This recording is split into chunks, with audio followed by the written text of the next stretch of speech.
सैयदना इमाम हुसैन शहीद करबला, इमाम आली मकाम सिब्ते रसूल रज़ी अल्लाह तआला अन्हु व अर्ज़ाहु अन्ना, जब मदीने तैयबा में थे और आपको यजीद ने बैत के लिए इसरार किया, और जानते हैं मदीने का गवर्नर वलीद बिन उक़बा इमाम हुसैन को अपने घर में बुलाया और रात के वक्त कहा कि आप यजीद की बैत कर लें, सब ठीक हो जाएगा। आपने एक तारीखी जुमला फरमाया था, आज वो सब मुसलमानों को याद होनी चाहिए। इमाम हुसैन ने ये नहीं कहा मैं हुसैन रसूलुल्लाह का नवासा यजीद की बैत करूंगा फासिक व फाजिर की, ये नहीं कहा आपने। तवज्जो चाहता हूं, आपने ये नहीं फरमाया, बल्कि ये फरमाया मुझ जैसा उस जैसे की बैत कैसे कर सकता है। ये क़यामत तक आने वालों के लिए मैसेज है, हुसैन जैसा कभी भी यजीद जैसे की बैत नहीं कर सकता, और ना ही वैसों की ताकत को वो मान सकता है। और अल्हम्दुलिल्लाह हमारी माओ ने बचपन से हमें हुसैन को ही सुनाया है, यजीद को नहीं। इसलिए आज अगर किसी तख्त पर यजीद बैठा हो तो हमें डर नहीं लगता इस बात का कि वो गर्दन उड़ा देगा, हमें इस बात का खौफ नहीं लगता कि फांसी पर चढ़ा देगा। हमें इस बात का यकीन है कि अगर हमारे टुकड़े भी हो जाएंगे तो इंशाअल्लाह हमारी रूह करबला जरूर पहुंचेंगी। इमाम हुसैन के साथ क़यामत के दिन उठाए जाएंगे, हक बात करते हुए अगर दुनिया से जाएं। अजीज़ान गिरामी वक़ार, मैं तारीख की चंद झलकियां आपके सामने रखूंगा। मुझे हुक्म भी हुआ है, बहुत जल्दी वक्त खत्म हो जाएगा, समेटना है। मैं चंद मिसालें आपके सामने रखता हूं। ताकत किसे कहते हैं, कुव्वत किसे कहते हैं। जिम में जाकर बॉडी बनाने वाला ताकतवर है, काजू बादाम खाने वाला ताकतवर है, मुक्के मारने वाला ताकतवर है। कौन है ताकतवर? ताकत किसे कहते हैं?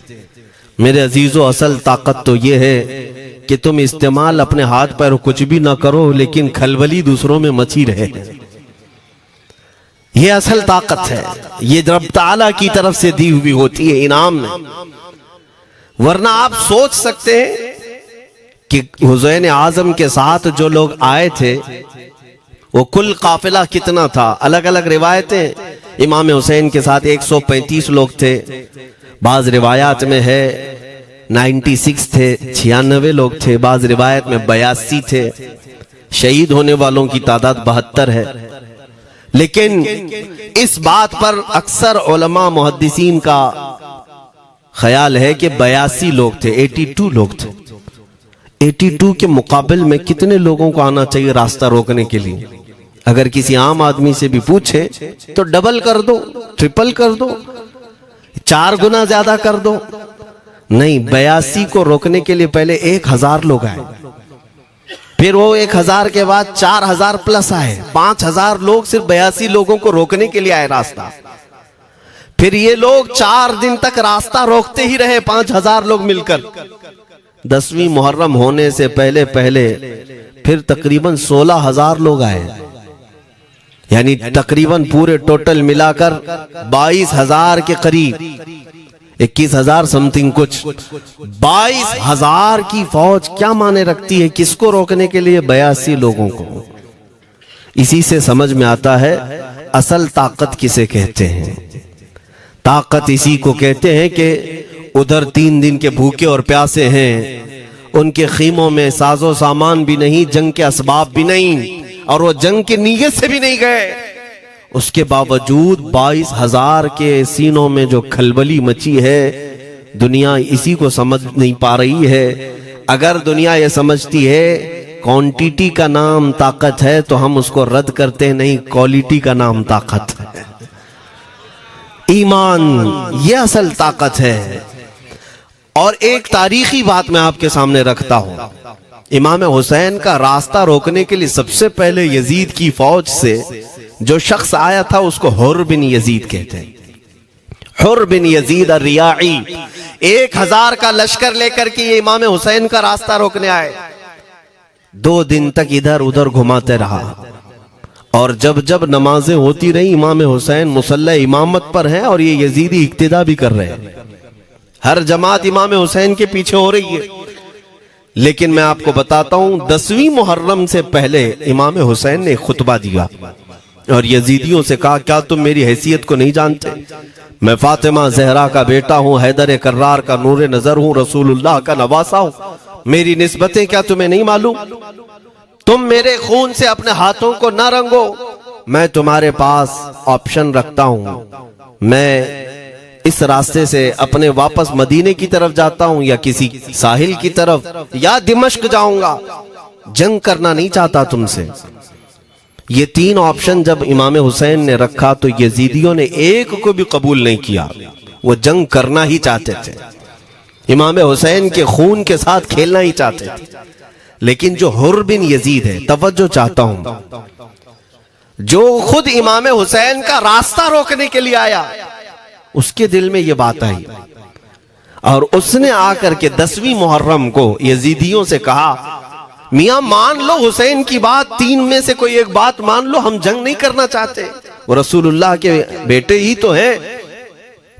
तो सारे जो सिपह सालार बड़े बड़े थे, अम्र बिन साद, शिमर वगैरह, हुर बिन यजीद से कहने लगे, तुझे कौन कहता है फैसला करने के लिए? तू सिपाही है, 1000 की नफरी तेरे साथ दी गई है, बस अगर तुझे हमारे साथ रहना है तो मैदान में जमा रहे, वरना चला जा, तू सुलह की बातें मत कर। हुर बिन यजीद उसी दिन 10वीं मुहर्रम को उन यजीदियों से कहता, अच्छा अगर तुम मेरे इस बात को नहीं मानते तो तुम्हारी सिपह सालारी तुम्हें मुबारक, मैं हुसैन के खीमे में जा रहा हूं। जो यजीद की तरफ से आया था वो किधर चला गया? मौला हुसैन के खीमे में। कब? सिर्फ 10वीं मुहर्रम, एक रिवायत में 9वीं मुहर्रम को, एक दिन पहले इमाम हुसैन के खीमे में आया, दस्तबोसी की, माफी मांगी और इमाम हुसैन ने कहा, अब तुम जा सकते हो अपने घर। हुर बिन यजीद ने कहा, मैं उस वक्त तक अब आपका साथ नहीं छोड़ूंगा जब तक मेरे जिस्म में आखिरी सांस बाकी रहे, मैं आपके साथ रहूंगा। अब इमाम हुसैन की वफादारी में आने वाला कौन था? इसलिए मैं आपको एक चीज दे जाता हूं मेरे अजीजों, अल्लाह अज़्ज़ वजल की कुदरत के फैसले हैं, वो जब चाहता है कहीं से भी किसी को हिदायत अता फरमाता है। वो बातिल कुव्वतों के मौजूद पलने वाला बच्चा भी कभी रब तबारक व तआला हिदायत देता है, उसे आलिम बनाता है, और कभी काबे की छांव में पलने वाले को मौला अबू जहल भी बनाता है, गुमराह कर देता है। हुर बिन यजीद मौला हुसैन के पास आ गए। जो बात मुझे कहनी है उसके लिए मुझे इतना वाकया बयान करना पड़ा है। मैं असल पॉइंट की तरफ आता हूं, क्यों मैं ये बयान कर रहा हूं।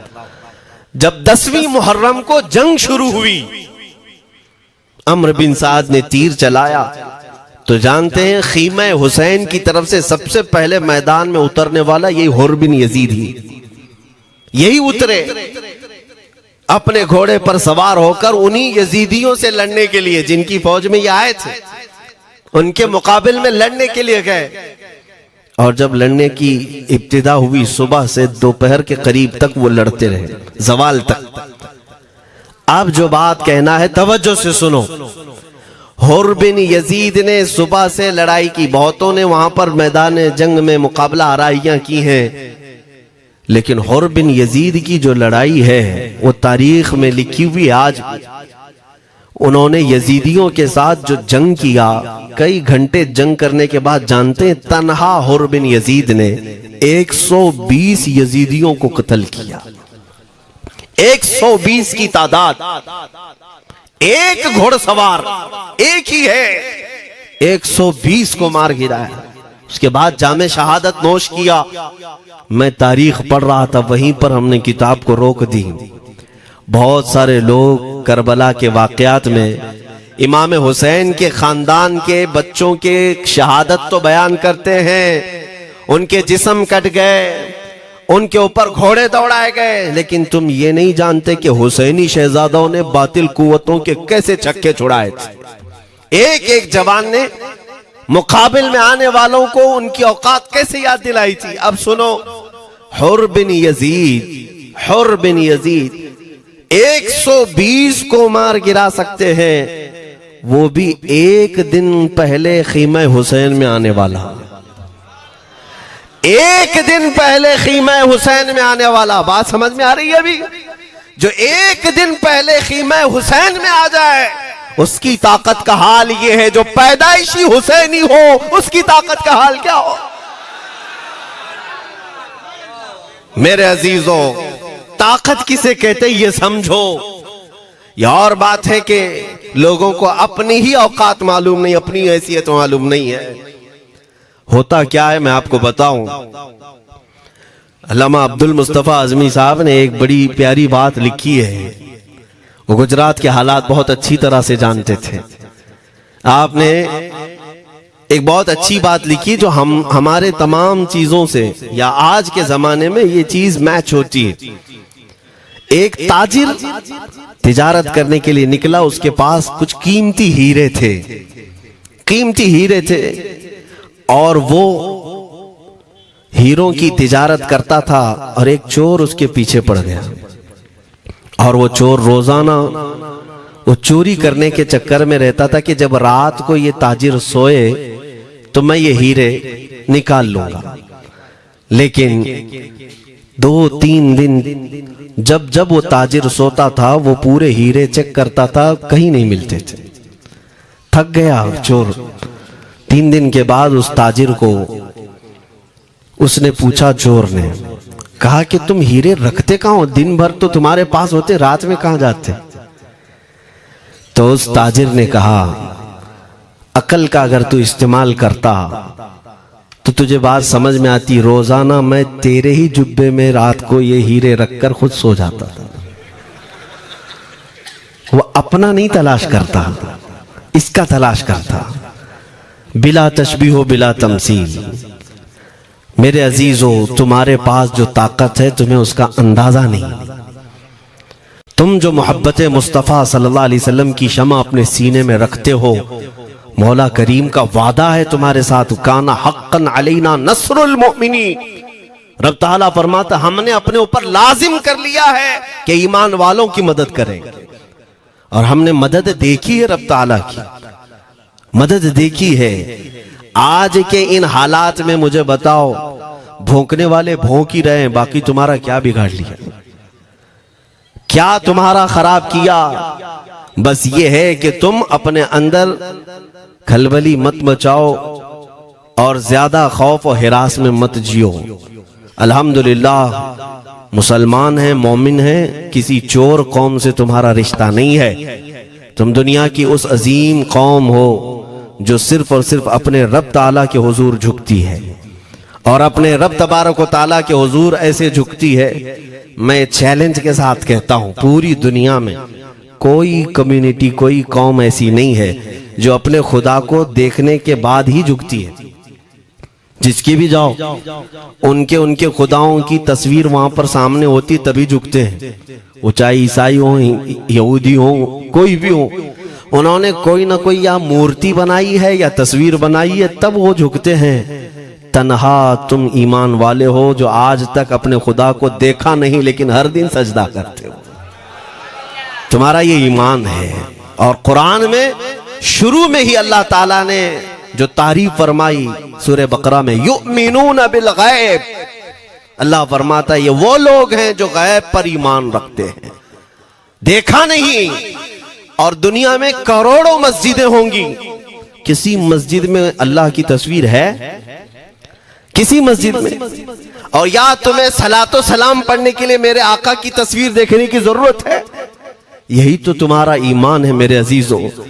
मेरे आका को हमने दिल में बसा रखा है, और जब हुजूर पाक की याद आई, बगैर तस्वीर देखे हम खड़े हो जाते हैं। और उनकी मोहब्बत वैसी होती है, हमें किसी तस्वीर और मूरत को देखने की जरूरत भी नहीं होती। तुम्हारी खुसूसियात बहुत हैं। अल्लाह रब्बुल इज्जत ने तुम्हारी पेशानियों को महफूज रखा है, किसी अहरे गैरे के सामने झुकने नहीं दिया। पेशानी मुकद्दस है तुम्हारी। हाँ, ये तो नहीं है कि तुम किसी दरख्त पर भी चले जाओ, पत्थर पर भी चले जाओ, चूहे पर भी झुक जाओ, सांप पर भी झुक जाओ, नहीं है। एक सहाबी हैं, ईमान लाने के बाद वो कहते हैं, या रसूल अल्लाह सल्लल्लाहु अलैहि वसल्लम, दो वाकयात ऐसे हैं जो जमाने जहालत में हम करते थे। एक वाकया याद करता हूं तो रोना आता है और एक वाकया याद करता हूं तो हंसी आती है। हुजूर ने फरमाया वो दोनों क्या है बताओ।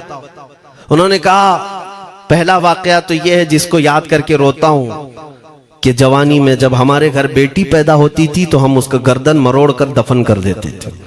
आज मुझे ये बात याद आती है तो रोना आता है कि हमने ऐसे कई बच्चियों को दफन कर दिया।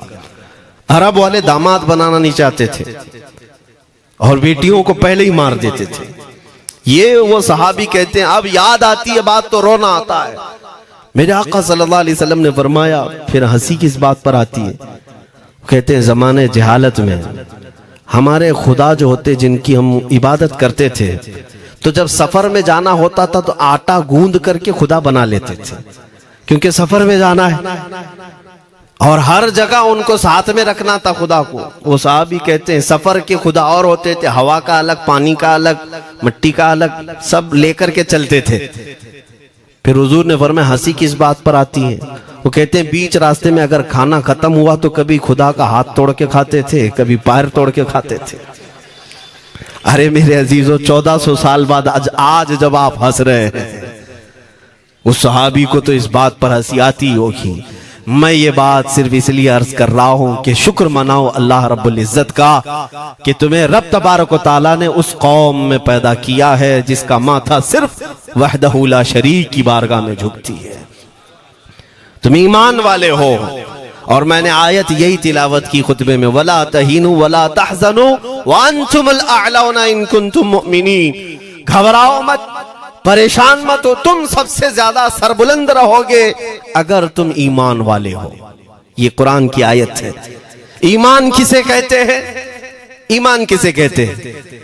यानी अल्लाह ने फरमाया अगर तुम ईमान वाले हो तो सबसे ज्यादा कामयाब हो। अब हम पूछते हैं रसूल पाक से ईमान किसे कहते हैं? मेरे आका की जुबान से सुनो, ला युमिनु अहदुकुम हत्ता अकूना अहब्बा इलैहि मिन वालिदिही व वलदिही वन्नासी अजमईन। हजरत अनस से रिवायत है, हुजूर पाक सल्लल्लाहु अलैहि वसल्लम फरमाते हैं तुम में से उस वक्त तक कोई कामिल ईमान वाला नहीं हो सकता जब तक अपने वालिदैन, अपने बच्चे, अपने और सारे इंसानों से ज्यादा मैं उसके नजदीक महबूब ना बन जाऊं। हुजूर से कामिल मोहब्बत जब तक ना करोगे तब तक ईमान भी कामिल नहीं है। खुलासा कलाम यही है कि मोहम्मद से वफा तूने तो हम तेरे हैं, ये जहां चीज है क्या लौह कलम तेरे हैं। बस इसी बात पर आपको आना है। इकबाल भी ये कहता है मैं जर्मनी गया, यूरोप का सफर किया, वहां की तरक्कियों को देखा और वो लोग बहुत आगे बढ़ रहे थे। मैं इसीलिए सफर किया कि मैं वहां तहकीक करके आऊं, देखूं, अपनी कौम को आकर के मैं बताऊं मुसलमानों को कि किस फील्ड में तुम जाओगे तो कामयाब होंगे। साइंस में, फिजिक्स में, ज्योग्राफी में, केमिस्ट्री में, मैथ्स में, कौन सी फील्ड में तुम जाओगे तो ज्यादा माहिर होगे। कई साल इकबाल ने वहां की खाक छानी, तहकीकात किया और वापस जब आया अपनी कौम की तरफ, अल्लामा इकबाल कहते हैं मैं सारी दुनिया वहां की यूरोप की छान करके आया, यही देखने गया था कि मेरी कौम किस मैदान में उतरे तो कामयाब होगी। तो लोगों ने पूछा क्या वो तुम्हें राज मिल गया? वो कहते हाँ मुझे राज मिल गया। लोगों ने पूछा किस मैदान में उतरे? तो इकबाल कहता है मैं तो राज को पहुंचा, अपनी कौम को बताता हूं तुम्हारी तरक्की का राज सिर्फ इतना ही है कि मोहम्मद से वफा तूने, कि मोहम्मद से वफा तूने तो हम तेरे हैं। ये जहां चीज है क्या लौह कलम तेरे हैं। सारी कामयाबी का असल राज मेरे आका से बेइंतहा मोहब्बत है। मैं दीनी शख्सियात की बात अपनी जगह पर, जो जिसको आप दुनियावी उलूम कहते हैं, लाओ मैथ्स का कोई बहुत बड़ा माहिर रियाजीदान या कोई साइंटिस्ट आपको ऐसा लगता हो, लाओ मेरे आला हजरत इमाम अहमद रजा फाजिल बरेलवी के सामने। जानते हैं आप उस आला हजरत फाजिल बरेलवी ने 55 उलूम पर अपनी तहकीकात लिख दी हैं। बाकी जानते कितने थे वो अल्लाह ही बेहतर जाने। एक बात मैं आपको बता रहा हूं, मैथ्स में, मैथमेटिक्स में उनके पास ऐसी ऐसी इजादात थी। एक किताब आला हजरत ने लिखी है ज्योमेट्री पर, आज के बच्चे जो कॉलेज पढ़ते हैं वो जानते होंगे, को कहते हैं नबी पाक सल्लल्लाहु ताला अलैहि वसल्लम से बेइंतहा मोहब्बत करने वाला वो दुनिया के किसी मैदान में भी तन्हा नहीं होता, तन्हा नहीं होता। अजीजा ने गिरामी वक़ार, मैं इस बात की तरफ आपको ले जाता हूं। एक सहाबी हजरत सलमा बिन अकवा रदी अल्लाह ताला, इनको राजिलु रसूलिल्लाह कहा जाता है। हुजूर सल्लल्लाहु अलैहि वसल्लम के ऐसे सिपाही जितने गज़वात में गए, जितनी जंगों में गए, कभी घोड़े पर नहीं बैठे, पैदल। और वह ऐसा पैदल चलते थे कि कोई घोड़ा भी उनके साथ नहीं पकड़ पाता उनको जब वो भागते थे। घोड़ा भी अपनी तेज रफ्तारी के बावजूद उन्हें नहीं पकड़ पाता। उनको वो लक़ब मिला था राजिलु रसूलिल्लाह, छल करके सफर करने वाला रसूलुल्लाह का सिपाही। एक बार ऐसा हुआ, एक बनु कार्रा का शख्स जिसका नाम अब्दुर्रहमान है, ये मुनाफिक था, खबीस था। इसने तकरीबन 400 लोगों को जमा किया, अपने हम मिजाज लोगों को, और मदीने पर रात के वक्त एक बगीचे पर हमला किया, पूरे बगीचे को आग लगा दी, और उसके बाद फिर जो खजूरें थी वहां से सब लूट लिया, लूट करके अपने घोड़ों पर रख लिया और निकल पड़ा। उस वक्त सिवाय हजरत सलमा बिन अकवा के कोई नहीं था। उधर 400 लोग लूटमार कर रहे हैं और खजूरें जमा कर रहे हैं, और ये तन्हा साहबी। इस साहबी का हाल ये है, घोड़ा भी नहीं होता था कभी नहीं। अब इनको जलाल आया कि मेरे मुस्तफा के शहर की एक खजूर भी मैं बाहर जाने नहीं दूंगा जो चोरी करके जा रहा है। उसके बाद आपने पीछा करना शुरू किया, और हकीकत देखें आप, जब हदीस पढ़ेंगे, आला हजरत ने अल मलफूज में भी इसको नकल फरमाया। जब तक मैं ये हदीस पढ़ रहा था इतनी हंसी भी आती है, और उनकी इस बहादुरी पर दिल खिल जाता है और सीना चौड़ा होता है कि वो अकेले किस बात पर भाग रहे थे, उनके पीछे 400 लोगों के पीछे भाग रहे। अच्छा, कोई ये कहे कि नादान आदमी है, 400 लोगों को नहीं देख रहा, अकेला भाग रहा है, हो सकता है इनको कोई कह दिया हो, लेकिन मुझे हैरत उन 400 पर हो रही है जो एक से डर के भाग भी रहे थे। वो भी भाग रहे हैं, एक दौड़ा रहा है और 400 भाग रहे हैं। वह अब्दुर्रहमान कार्रा का रहने वाला कारी भागा जा रहा है और सबसे कह रहा है सलमा बिन अकवा से अपनी अपनी जान बचा लो। इसीलिए मैं कहता हूं ये बुज़दिल कौमें हैं, मेरे मुस्तफा के गुलामों का मुकाबला करने की सकत नहीं रखती, जिसके सीने में इश्क़ मुस्तफा हो। 400 भागते रहे और ये भगाते रहे बहुत दूर तक।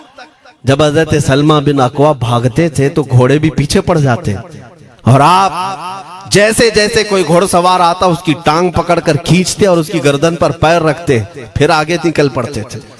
न जाने कितनों को उन्होंने तन्हा अपने हाथों से गिराया, कोई मुकाबला करने को तैयार नहीं। गिराते भी हैं और उनकी गिरी हुई खजूरें जमा भी करते हैं कि मुझे मदीने वापस ले जाना है।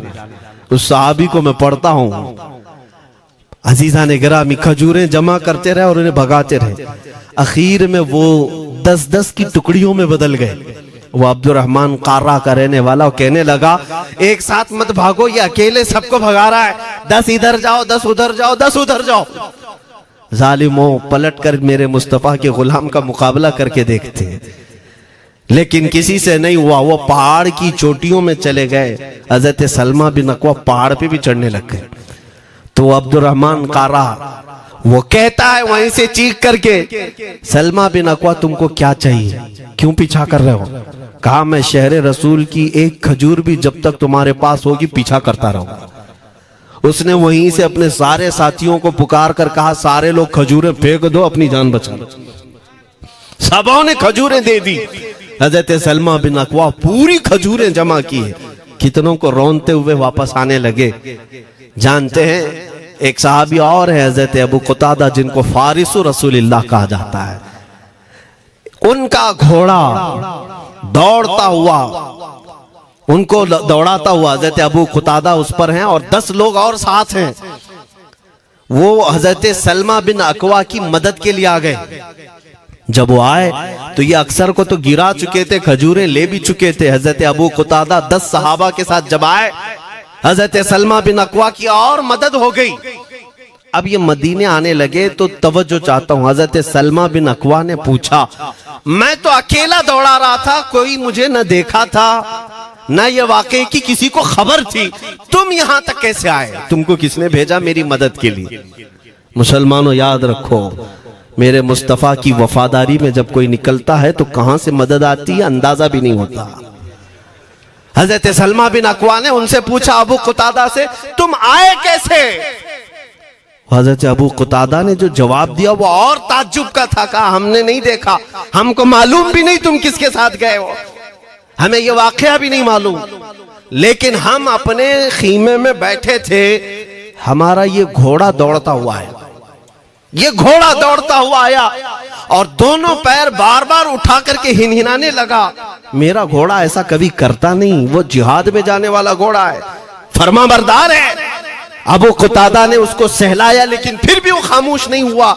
हजरत अबू कुतादा कहते, मैं पहचान लिया, वो अपनी पीठ पर मुझे सवार करना चाहता है, मैं इसकी पीठ पर बैठ गया। मेरे साथी भी ताज्जुब में थे, इतनी वक्त गुजर जाने के बाद घोड़े को न भूख लगी है न प्यास लगी है, ये कहां ले जा रहा है? अबू कुतादा कहते, ये घोड़ा है जो तुझ तक हम सबको ले आया है। हजरत सलमा बिन अकवा ने कहा, हाँ मुझे याद है, जब मैं उन 400 को दौड़ा रहा था तो तुम्हारा घोड़ा मुझे देख रहा था। पता ये चला दुनिया का हर जानवर भी मेरे मुस्तफा का वफादार है। अगर तुम नबी पाक सल्लल्लाहु अलैहि वसल्लम की इज्जत व हुर्मत के लिए उठते हो तो चूंटियां अपने सुराख में तुम्हारे लिए दुआ में मशगूल हो जाती हैं, मछलियां पानी में तुम्हारे लिए दुआएं करती हैं।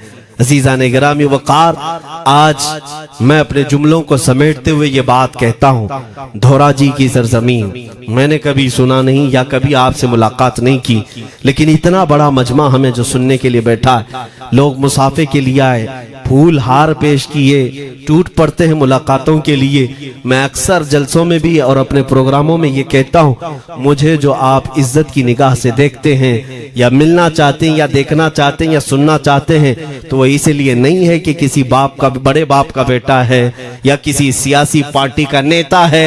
आपकी जो मोहब्बत है वो सिर्फ इसलिए है, ये नाज ये अंदाज हमारे नहीं होते, झोली में अगर टुकड़े तुम्हारे नहीं होते, या रसूल अल्लाह जब तक के मदीने से इशारे नहीं होते, रोशन मेरी किस्मत के सितारे नहीं होते। जो कुछ भी इज्जत मिली है हमें आज, वो किसी और सलाहियत की वजह से नहीं। साफ मैं बता देता हूं, मैं मुकर्रिर आदमी नहीं, मैं खतीब आदमी नहीं, मैं वो शोलाबार मुकर्रिर नहीं हूं कि जिनकी तकरीरों से लोग बहुत ज्यादा नफा उठाते हो। मैं तो तालिबे इल्म आदमी हूं। मेरे आका सल्लल्लाहु ताला अलैहि वसल्लम के लिए इतनी वफा करना जानता हूं कि मैंने यह अहद कर लिया है, मेरे जिस्म में जब तक खून बाकी रहेगा, एक भी सालिम कुत्ता मेरे आका की तरफ उंगली भी उठाए, हम अपनी गर्दन भी निछावर करने को तैयार रहेंगे। मेरे आका सल्लल्लाहु ताला अलैहि वसल्लम के लिए कुर्बानी का जज्बा है, इसलिए मेरे आका ने ये इज्जत अता की है। फिर मुझे ये कहने का हक भी है, जब तक बिके न थे तो कोई पूछता न था, या रसूल अल्लाह तुमने खरीद कर हमें अनमोल कर दिया।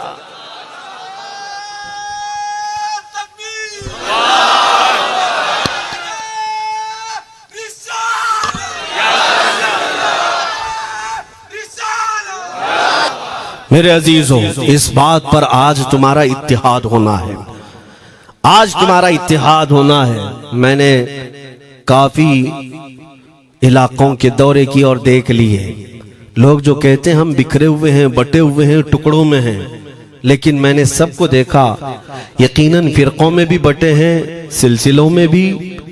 हालांकि सिलसिलों में इख्तिलाफ होना नहीं चाहिए, जो सलासिल हक्का हैं वो सब मदीने तैयबा की नहरें हैं, इख्तिलाफात नहीं, लेकिन उसके बावजूद बटे हुए लोग हैं, एक दूसरे से मुसाफा नहीं करना चाहते, एक दूसरे के पीछे नमाजें नहीं पढ़ना चाहते, जो खाली सुन्नी होकर भी, ईमान वाले होकर के भी।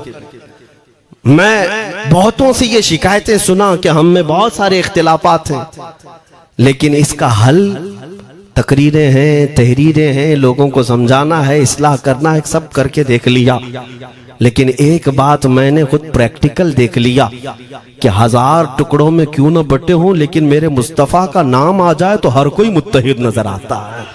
ये हमने देख लिया है, ये हमने देख लिया है। किसी भी पीर से बैत क्यों ना हो, मैं दूसरों की बात नहीं करता, लेकिन मैंने पूरे हिंदुस्तान के कोने कोने में देखा है जाकर के, किसी भी सुन्नी सहीहुल अकीदा पीर से बैत क्यों ना हो, अगरचे उसके आपस के झगड़े हों, लेकिन हमने एक मजमे में मुझे सुनने वालों को, ऐसे इख्तिलाफ वालों को भी देखा, दोनों सुन रहे हैं, लेकिन जब हमने पूछा मेरे मुस्तफा करीम की इज्जत पर बात आए तो तुम में से कौन खड़ा हो सकता है, हर इख्तिलाफ रखने वाला भी ये कहता है या रसूल अल्लाह, ये जिस्म भी तुम्हारा, ये जान भी तुम्हारी, करूं तेरे नाम पे जां फिदा, न बस एक जान दो जहां फिदा, दो जहां से भी नहीं जी भरा, करूं क्या करोड़ों जहां नहीं। ये हर एक का नारा है। इससे पता ये चला कि आज तुम सबको अगर कोई चीज जोड़ सकती है तो नाम मोहम्मद है, मेरे मुस्तफा करीम सल्लल्लाहु अलैहि वसल्लम की मोहब्बत है। गुंबदे खजरा की छांव में सबको जमा करो, इंशाअल्लाह अजीज इत्तिहाद बरकरार रहेगा। असल की तरफ नजर रखो, बादशाह की तरफ नजर रखो। बाकी जितने वली हैं, जितने पीर हैं, सब वजीर हैं, सब वजीर हैं। बादशाह सिर्फ मेरा मुस्तफा है। नबी पाक सल्लल्लाहु ताला अलैहि वसल्लम को हम शहंशाह तस्लीम करते हैं। लिहाजा अगर बादशाह की तरफ नजर होगी तो तुम्हें शैतान ये इस तरह की लड़ाइयों में नहीं रखेगा, वो कामयाब नहीं हो सकेगा। तुम सबका मिशन अगर मेरे मुस्तफा की इज्जत और उनकी नामूस हो जाए, हुजूर अकरम सल्लल्लाहु ताला अलैहि वसल्लम की तरफ हमने देखा है बड़े बड़े इख्तिलाफात खत्म हो जाते हैं। हजरत अबू जर गिफारी, हजरत बिलाल हबशी, दोनों में झगड़ा हो गया था, तकरार हुई। हजरत अबू जर गिफारी ने सिर्फ हजरत बिलाल को गुस्से में आकर कहा, काली औरत के बेटे, या इब्न उम्मी सौदा। ये तकरार में हो जाता है। हजरत बिलाल को ये बात लग गई, थे तो काले, लेकिन सहाबी ने कहा था काली औरत के बेटे। हुजूर के पास जाकर अर्ज किया, या रसूल अल्लाह, अबू जर ने मुझे आज यूं कहा, अबू जर ने मुझे आज यूं कहा, काली औरत के बेटे। मेरे आका सल्लल्लाहु अलैहि वसल्लम को जला लाया, बाहर आए, बुलाया, अबू जर कहां है? आए। हुजूर पाक ने उनको मुखातिब करके सिर्फ इतना फरमाया, अफीकल जाहिलिया, अभी तक तुम्हारे अंदर पुरानी जाहिलियत बाकी है? 3 बार पूछा और उसके बाद मेरे आका चले गए, कुछ नहीं फरमाया। पुराने जमाने की काफिरों की जाहिलियत अभी बाकी है, जो माँ के नाम से लोगों को गालियां देते या पुकारते थे। हजरत अबू जर गिफारी को इतनी बात लग गई कि मेरे आका मुझसे रूठ गए, मेरे आका के दिल पर यह बात लग गई। तो उन्होंने ये नहीं किया कि देखा जाएगा बाद में क्या होगा, नहीं, सीधे मस्जिद नबवी में हजरत बिलाल को ढूंढने के लिए आए। कहां है? हजरत बिलाल मिल गए तो उनका हाथ पकड़ करके लाए। अबू जर गिफारी जमीन पर लेट गए, सो गए। कहा है बिलाल, मुझे माफ कर दे, मैंने तुझे सख्त जुमला कहा, मुझे माफ कर दे। हजरत बिलाल ने कहा, ठीक है, मैंने माफ कर दिया, हो गई बात। लेकिन हजरत अबू जर गिफारी ने कहा, नहीं, मेरा दिल इस पर सुकून नहीं मानेगा। एक काम करो ए बिलाल, तुम अपना ये पैर मेरे चेहरे पर रगड़ो, ये तुम्हारा तलवा जिसको मैंने काला कहा था, उसी तलवे से मेरे चेहरे पर तुम रगड़ो, ताकि मुझे मेरी हैसियत पता चल जाए। हजरत बिलाल क्या उनकी बात पर अपना पांव उनके चेहरे पर रगड़ देते? दोनों हाथों से उनको जमीन पर उठाया और सीने से सीना लगाया। कहा है अबू जर, कैसी बात करते हो? जिस आका के तुम गुलाम हो, उसी आका का मैं भी गुलाम। मैंने ये तारीख में पढ़ा है, अगर सख्तियों को कोई चीज जोड़ सकती है तो वो मेरे आका की मोहब्बत है, और मुस्तफा करीम की मोहब्बत है। तुम्हारे सीने चौड़ा कर देगी, तुम्हारा दिल कुशादा कर देगी, तुम अपनों को एक्सेप्ट करने लग जाओगे अपने नबी की निस्बत पर। हाँ, एक बात याद रखें, मैं ये सिर्फ मेरे आका की निस्बत वालों के लिए कह रहा हूं। बाकी हमारा अकीदा तो ये है, नबी से हो जो बेगाना, उसे दिल से जुदा कर दे। पिदर मादर बिरादर जानो माल उन पर फिदा कर दे। हम उसको मानते ही नहीं, चाहे बापों की माँ हो, जो मेरे नबी को नहीं जानता, जो मेरे आका की अजमत को नहीं पहचानता। मैं उनके बारे में नहीं कहता। हाँ, हमारे एक उस्ताद बुजुर्ग, उन्होंने फरमाया था कि बेटा बात करने का लहजा नरम रखना हमेशा।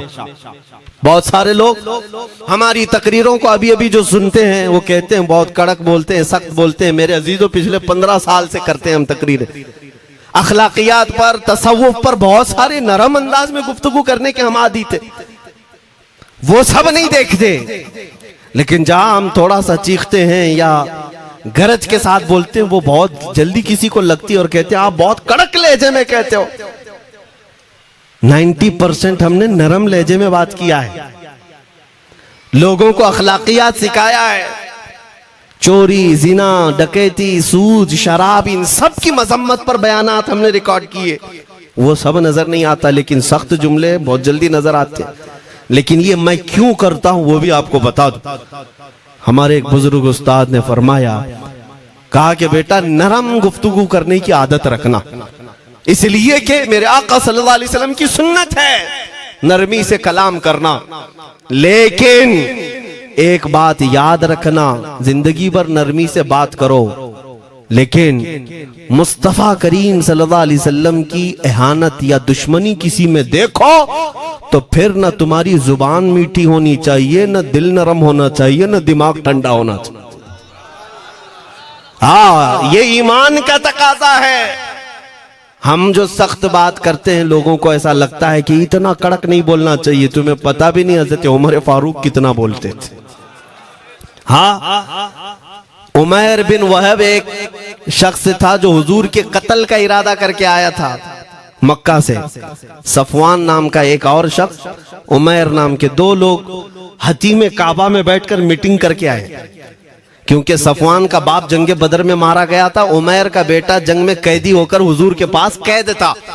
दोनों का प्रॉब्लम सेम था। दोनों लोग हतीम काबा में बैठ करके फैसला करते हैं। सफवान ने कहा मैं तुझे बहुत पैसे दूंगा, एक तलवार को जहर में बुझा कर जाओ मदीने और मोहम्मद का कत्ल करके आओ सल्लल्लाहु अलैहि वसल्लम। उमैर बिन वहब तलवार छुपा करके मदीने आया, लेकिन जिस वक्त वो आया हजरत उमर फारूक चंद सहाबा के साथ मस्जिद नबवी के बाहर खड़े थे। देखते ही उसकी गर्दन में जो है ये गमछा डाला, रुमाल, और कहा खुजू हादल कल, पकड़ो इस कुत्ते को। ये हजरत उमर की जुबान से निकलेंगे, कहते हैं पकड़ो इस कुत्ते को।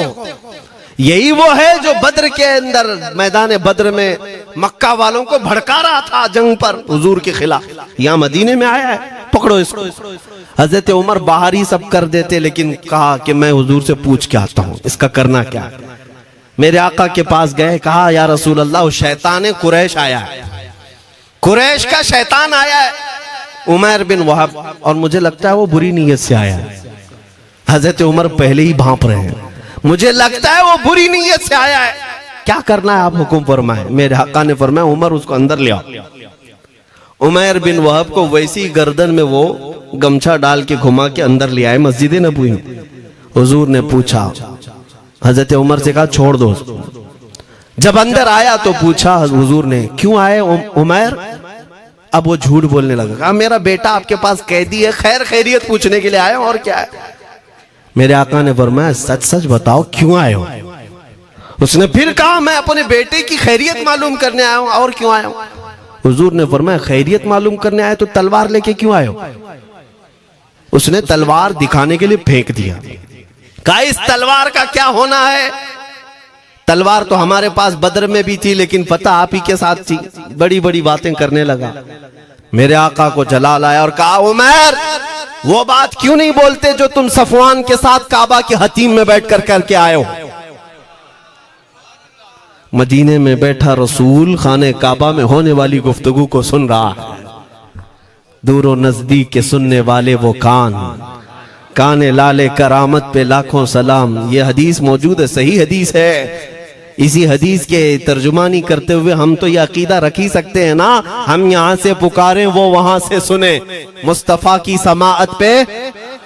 हाँ, ये अकीदा बरेली वाले का जो है वो अपने पेट का अकीदा नहीं, ये सहाबा का अकीदा है। मेरे अजीजों, जब मेरे आका ने फरमाया वो बात बताओ जो हतीम काबा में करके आए हो, अब थर थर थर कांपने लग गया। इससे इस रसूल से क्या छुपाएं जो हतीम काबा में तन्हाई में होने वाली मीटिंग को भी जानता हो। कहा अब मैं क्या बताऊं जब आपको सब मालूम है। अब मैं जो कहना चाहता हूं वो ये है, अशहदु अन्नका मुहम्मदन रसूलुल्लाह, मैं गवाही देता हूं कि आप मोहम्मद अल्लाह के रसूल हैं सल्लल्लाहु अलैहि वसल्लम। ईमान ले आए। अब सुनिए मेरे अजीजों, ईमान लाने के बाद हुजूर पाक सल्लल्लाहु अलैहि वसल्लम ने तलकीन फरमाई कि अब इस्लाम पर कायम रहो, ईमान पर बरकरार रहो। कत्ल करने के लिए आया, मेरे मुस्तफ़ा का गुलाम बन गए। अब उसके बाद हजरत उमर क्या कहते हैं, हजरत उमर जो गमछा गले में डाल के अंदर लाए थे, अब गले में हाथ डालकर बाहर ले जाते हैं। और बाहर जो साथी खड़े थे उन सबको मुखातिब करके कहते हैं, लोगों सुनो। हजरत उमर के अल्फाज सुने, कहते हैं थोड़ी देर पहले ये जो शख्स तुम देख रहे हो, मुझे खिंजीर इससे अच्छा लगता था। अल्लाह, ये लफ्ज भी है, वल्लाही इन्नी लअहब्बु खिंजीरन मिन हाज़ा। कहते हैं कि इससे बेहतर मैं खिंजीर को समझता था, क्योंकि ये दुश्मन रसूल था। लेकिन अब सुनो ऐ लोगों, अब मेरे सगे बेटे से ज्यादा मुझको ये अजीज है, इसलिए कि मेरे आका का गुलाम। यही ईमान है, यही ईमान है। अजीजान गिरामी, खुलासा कलाम मेरी बात का यही है, मोहम्मद की मोहब्बत दीन हक की शर्त अव्वल है। इसी में हो अगर खामी तो सब कुछ नामुकम्मल है। इकबाल ने क्या खूब कहा था, अगर पहचानना हो तो मेरे अजीजों पहचानो, तुम मेरे आका सल्लल्लाहु अलैहि वसल्लम के कदमों तक अगर पहुंच गए तो यही दीन है। बमुस्तफ़ा बरसा खैश के दी हमाउस, गर्ब उन रसीदी तमाम बुल हबीस। अपने आप को हुजूर तक पहुंचा दो, इसी का नाम दीन है। और अगर वहां तक नहीं पहुंच सके, जिंदगी पूरी अबू लहब की तरह है। हो ना ये फूल तो बुलबुल का तरन्नुम भी ना हो, चमने दहर में कलियों का तबस्सुम भी ना हो ना ये साकी तो मैं भी ना हो, खुम भी ना हो, बस में तौहीद दुनिया में ना हो, तुम भी ना हो। या रसूल अल्लाह, खीमा अफलाक का इस्तादा उसी नाम से है, नबज़ हस्ती तपश आमादा उसी नाम से है। दश्त में दामने कोहसार में मैदान में है, बहर में मौज की आगोश में तूफान में है, चीन के शहर मराकश के बयाबान में है, और पोशीदा हर मुसलमान के ईमान में है। वो मेरे आका की जात ही है, हर जगह है, और उसी की तरफ हमें सबको मुतवज्जह होने की आज जरूरत है। ताकत किसका नाम है, मैंने शुरू इसी बात से किया था, इसी पर खत्म करता हूं। ताकत और कुव्वत सिर्फ बॉडी बनाने को नहीं कहते, ताकत और कुव्वत सिर्फ और सिर्फ काजू बादाम खाने को नहीं कहते। ताकत और कुव्वत उसके अंदर है जो देखने को अगरचे कमजोर लगता हो, लेकिन दुश्मनों के सीने उसकी याद से ही आज भी खलबली मच जाती हो। हमने देखा है 100 साल पहले की बात, आला हज़रत इमाम अहले सुन्नत फाजिल बरेलवी इमाम अहमद रजा खां, नाम तो हर बच्चा जानता है आज, और अपनों से ज्यादा गैर भी जानते हैं और थरथराते भी हैं। लेकिन क्या कभी तुमने आला हजरत की सीरत में यह पढ़ा कि उनका जिस्म कैसा था? उनका जिस्म कैसा था? बहुत लहीम शहीम, चौड़े सीने वाले, बड़े बाल वाले, ऊंचे चेहरे वाले? नहीं मेरे अजीजों, तारीख में आप पढ़ोगे आला हजरत कसरत से लिखने की वजह से, कसरत से इबादत की वजह से, जिस्मानी एतबार से बड़े दुबले पतले थे, बड़े दुबले पतले थे। लोग देखने वालों ने यह कहा है, जिस्मानी साख्त ऐसी नहीं थी कि कोई पहलवान नजर आता हो, दुबले पतले थे, नहीफ थे, देखने में कमजोर लगते थे। लेकिन मजाल है जब वो आशिक रसूल का कलम चलता था, कलम चलता था, और वो भी यूं पुकार कर कहता था, ये रजा के नेज़े की मार है, कि आदू के सीने में गार है, किसे चारा जोई का वार है, कि ये वार वार से पार है। और फिर उन काफिरों को कहा था उस इमाम अहले सुन्नत ने, किलके रजा है खंजरे खूंखार बरकबार। ये कोई दावा नहीं कर सकता आज। किल्क किसको कहते हैं समझा भी देता हूं मैं आपको। किल्के रजा, आला हज़रत अपने कलम को कह रहे हैं, किल्क मतलब कलम, रजा का कलम कैसा है? खंजरे खूंखार बरकबार, यानी खून पीने वाला खंजर और चमक पैदा करने वाली जो बिजली होती है। आला हज़रत बड़े नरम दिल भी थे, रहम दिल भी थे, अपनों को जब नवाजते थे तो बेहिसाब नवाजते थे। आजिजी ऐसी कि बच्चों से भी माफी मांगते, आजिजी ऐसी, और अपने पीर खाने पर जाने की बात आए तो चप्पलें कितनी दूर छोड़ जाए। गुरूर और घमंड की बात नहीं, लेकिन जब मेरे मुस्तफा के दुश्मनों से मुकाबले की बात आती तो यूं कहते, तुम क्या समझते हो किल के रजा है खंजरे खूंखार बरकबार, आदा से कह दो खैर मनाए न शर करे। ये बात ईमान के तकाजे की है। मैं आज हर आलिम से मिंबर पर बैठे हुए और हर मोमिन से यही कहना चाहता हूं, जो मेरे मुस्तफा की इज्जत की बात आए सर चढ़कर बोलना सीख जाओ। मेरे आका ने फरमाया है, जालिम और जाबिर बादशाह के सामने हक बात का ऐलान करना सबसे अफजल जिहाद है। और ये तो कर ही सकते हो। उन पाखंडियों को लफ्ज़े जिहाद से भी डर लगता है और लफ्ज़े जिहाद पर ही बड़ा प्रोपेगेंडा करते हैं। मुझे इस बात का कोई खौफ नहीं। हाँ, लोग ये कहते हैं मौलाना जिहाद के लफ्ज पर थोड़ा साइड होकर के बात कर लेते हैं। तुम बुज़दिल क्यों बने जा रहे हो? लफ्ज़े जिहाद एक पाकीज़ा लफ्ज है, मुकद्दस लफ्ज है। इस लफ्ज को अगर निकाल दिया तो मेरे आका की आधी सीरत खत्म हो जाएगी। कैसे बताओगे नबी पाक की सीरत? बदर को क्या कहोगे? तकरार हुई थी। खंदक, ओहद, तबूक, खैबर, ताइफ, ये सब को क्या कहोगे? तकरार हुई थी। जिहाद लफ्ज है, सेल्फ डिफेंस का नाम है। इतना हक तो हर एक को है मेरे अजीजों। लेकिन ये तो आज मैं ये बात भी नहीं कर रहा हूं तुमको, तलवार उठाओ, बंदूक उठाओ, गोली मारो, बंदूक से लो, ये सब बातें तो हम करते भी नहीं, हमें जरूरत भी नहीं। लेकिन हमें पता है हमारे अल्फाज ही काफी हैं।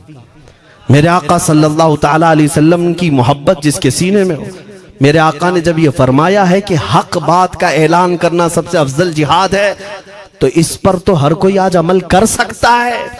हक बात कहो, मिंबरों से कहो, और ट्रस्टियों से भी कहता हूं उलमा को कहने की आजादी भी दो कि वो बुज़दिल न बनाए।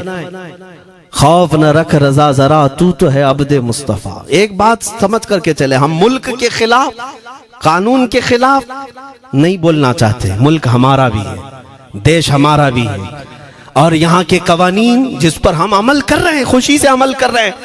लेकिन इन जालिमों ने क्या बना दिया है, इनके नजदीक देश पूरा मोदी है। हाँ, इन साहब के बारे में मत बोलो, वो देश है। कल को अगर नहीं रहे तो देश चला जाएगा। मेरे अजीजों, किसी व्यक्ति, किसी शख्स की गलत पॉलिसियों पर तनकीद करने का नाम देश के खिलाफ बोलना नहीं है। हम अपने देश से मोहब्बत ऐसी करते हैं, ऐसी करते हैं। आज भी आजादी का दिन है ना, आजादी का दिन है। ये लगे हाथों ये बात कह करके गुजरता हूं। आज भी जा करके देखें, इंडिया गेट पर सबसे ज्यादा शहीदों के नाम जो लिखे गए हैं वो मुसलमानों के हैं। इनको क्या पता है 1857 से जो अंग्रेजों के खिलाफ लड़ रहे थे, ये लड़ रहे थे। आजादी का परचम सबसे पहले बुलंद करने वाला कोई संगी नहीं था, वो शहीद टीपू सुल्तान था। सबसे पहले तोपमैन हिंदुस्तान का, अंग्रेजों के खिलाफ आवाज बुलंद करने वाला। पूरे अंग्रेज उसके खिलाफ खड़े थे। इनको आज बोलने की तौफीक भी नहीं मिलती। और उसके अलावा वो उलमा की बात कहां चली गई आज?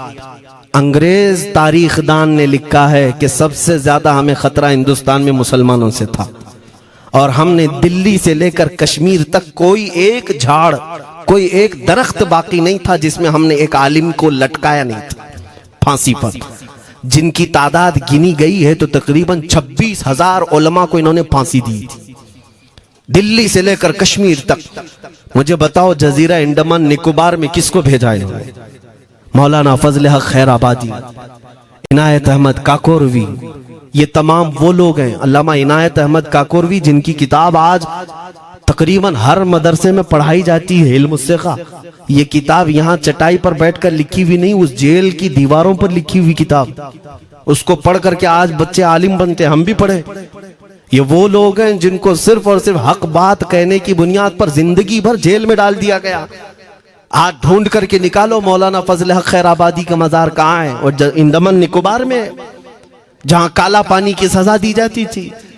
किफायत अली काफी का नाम सुना है मेरे अजीजों? ये नाम का जिक्र आना तो हक बनता है आज की रात जरूर। मुरादाबाद शहर का वो आलिम रब्बानी, वो सिर्फ और सिर्फ मुजाहिद आजादी नहीं बल्कि फना फिर रसूल भी था। आप इसी से अंदाजा लगा लें, आला हजरत जैसा आशिक हदायके बख्शिश लिखने वाला। आला हजरत के अशार तो पता है ना, इमामुल कलाम कहते हैं। आला हजरत की नातों को इमामुल कलाम कहते हैं। सारे कलामों का इमाम आला हजरत की नाते हैं। पढ़ करके देख लो, वजद आ जाए हुजूर की नाते। लेकिन उस आला हजरत से पूछा गया आप किसकी नाते पसंद करते हैं? आला हजरत फरमाते हैं मैं सिर्फ दो ही लोगों की नाते सुनता हूं, या तो हसन रजा बरेलवी की या अल्लामा किफायत अली काफी की। आला हजरत जिसकी नाते सुनते हो, इसी से अंदाजा कर सकते हो किफायत अली काफी कौन थे। मैं अक्सर जगहों पर इनका तस्करा करता हूं ताकि बच्चों के जहनों में ये बात मुंतकिल हो जाए। अब मैं आपको बताऊं, उनकी जुबान में अल्लाह ने वो ताकत दी थी कि वो जब इश्क़ रसूल पर बोलते थे तो हजारों का मजमा रोने लगता था, उनकी तरफ आ जाते। और अंग्रेजों को ये बात कतान पसंद नहीं थी। उन्हें कई तरह से गिरफ्तार करने की कोशिश की गई। आखिरकार एक मुनाफिक के जरिए से मौलाना किफायत अली काफी को गिरफ्तार करने के लिए अंग्रेज आए। कितने जानते हैं? 3000 लोग आए एक आलिम को गिरफ्तार करने। हमेशा कुत्ते झुंड में ही आते हैं। हाँ, मॉब लिंचिंग भी जो है ना, कुत्ते झुंड में ही करते हैं। किफायत अली काफी रहमतुल्लाह अलैह को गिरफ्तार करके ले गए दारुल इमारत में। अंग्रेजों ने रात के वक्त किफायत अली काफी के कपड़े खोले और उनके जिस्म पर गर्म इस्त्री फेरी। इस्त्री से पूरा दागते थे और जब चमड़ी जल जाती थी तो उस पर नमक छिड़कते थे। हफ्ता भर तक अल्लामा किफायत अली काफी को उन्होंने ये दर्दनाक सजाएं दी। बीच में कई मर्तबा उनको सामने ऑफर रखा, तुम बदल लो अपनी बातें, छोड़ दो अपनी इस कौम को वरगलाना, छोड़ दो ये सब जो तुम तकरीरें करते हो, हम अपने हुकूमत में तुम्हें ले लेंगे, वजीफा भी देंगे, ओहदा भी देंगे। किफायत अली काफी रहमतुल्लाह अलैह ने फरमाया तुम गलत जगह हाथ मारे हो। हाँ, ये वो जगह नहीं है जहां से 500 पाउंड लेकर के कौवा भी हलाल कर दिया जाए, हर चीज जो है तुम्हारे हिसाब की बना दी जाए, ये वो जगह नहीं है। किफायत अली काफी रहमतुल्लाह अलैह ने कहा मेरा दीन इतना सस्ता नहीं है, इतना सस्ता नहीं है। उसके बाद उन्होंने कहा तो फिर तुम मरने के लिए तैयार रहो। कहा खुशी से। 8 दिन के बाद उनको एक चौराहे पर ले जाकर फांसी का फंदा लगाया गया और पूरे मजमे में आपको फांसी के लिए चढ़ाया गया। अंग्रेजों ने पूछा था कोई आखिरी वसीयत है तुम्हारी, कोई आखिरी ख्वाहिश है तो बता दो लोगों में। फांसी पर चढ़ने वाला ये कहता होगा मेरी बीवी से मिल लूं, बच्चों से मिल लूं, जायदाद प्रॉपर्टी की वसीयत कर दूं, मेरे बाद कौन बैठेगा वो कह दूं। लेकिन किफायत अली काफी की बात पर कुर्बान जाओ। उस भरे मजमे में कहते हाँ मेरी आखिरी ख्वाहिश एक ही है, एक बार नाते रसूल पढ़ लो। अल्लाह अल्लाह, एक बार नाते रसूल पढ़ लो। उन्होंने कहा ठीक है तुम्हारी इस ख्वाहिश का हम अदब करते हैं, कर लो। किफायत अली काफी रहमतुल्लाह अलैह फांसी के फंदे पर चढ़ने से पहले क्या मगन होकर के गुनगुना रहे थे, यूं कह रहे थे कोई गुल बाकी रहेगा न चमन रह जाएगा, पर रसूलुल्लाह का दीने हसन रह जाएगा। अतलसो कम ख्वाब की पोशाक पे नाजा न हो, इस तने बे जान पर खाकी कफन रह जाएगा। सब फना हो जाएंगे हश्र तक काफी वो, लेकिन नाम हजरत का जुबानों पर सुखन रह जाएगा। ये नाते पाक गुनगुनाते हुए चढ़ गए फांसी के फंदे पर। लोगों ने देखा फांसी तो लगी लेकिन लबों पर उसी तरह की मुस्कुराहट थी।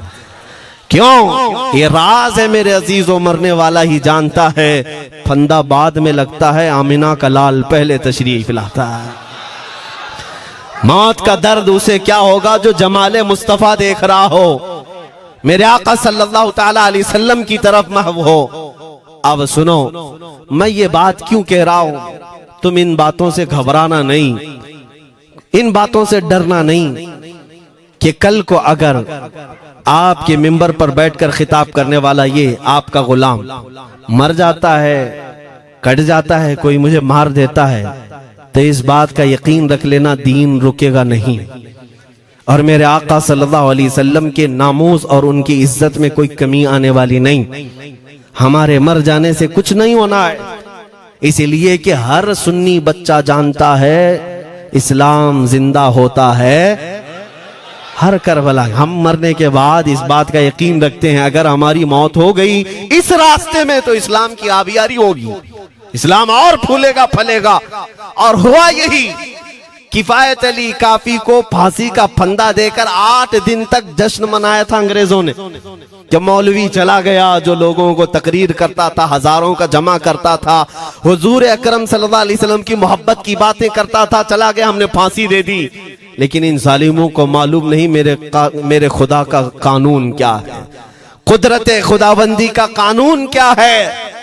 मुरादाबाद शहर में ये किफायत अली काफी को 1857 के पहले फांसी दे रहे हैं और उसी साल मुरादाबाद के करीब बरेली शहर में अल्लाह ताला अहमद रजा पैदा कर रहा है।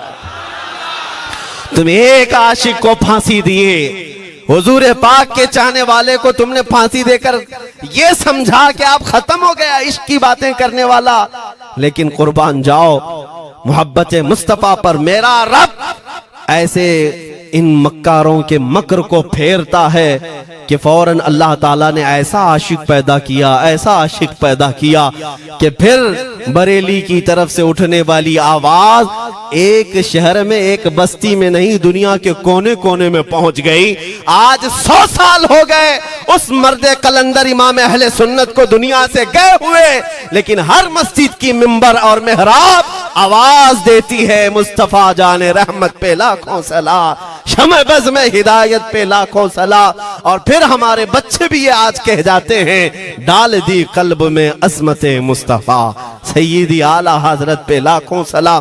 ये निजाम है मेरे मौला का, एक चिराग तुम बुझाओगे मौला 100 चिराग रोशन फरमाएगा। हाँ, इंशाअल्लाहुल अज़ीज इस बात पर हम सबको जमा होना है। अल्लाह करीम हमें हमारी खोई हुई ताकत व कुव्वत अता फरमाए। आप रब तबारक व तआला की बारगाह में ये दुआ करें कि ऐ रब्बे जुल जलाल, जब तक जिंदगी बाकी है मौला मुझे तेरे नबी के वफादारों में शुमार फरमा। इसलिए मैं जब भी हुजूर की बारगाह में अरीजा पेश करता हूँ तो ये जरूर कहता हूँ, आका बद हैं तो आपके, भले हैं तो आपके, टुकड़ों पे यही के पले हैं, रुख किधर करें, तुझसे जो मुंह छुपाएं तो करें किसके सामने। या रसूल अल्लाह, क्या किसी और से तवक्को नजर की है? हमारा मानना तो ये है, मैंने देखा भी है अपने बच्चों को, और हम कहते हैं मेरे आका की बारगाह में, आका गुनहगार तो हो गए लेकिन आपके गद्दार नहीं है, गद्दार नहीं है। जब तक गद्दार नहीं होंगे मेरे आका की तरफ से तुम्हारे लिए हमेशा इस्तकबालिया खुला रहेगा।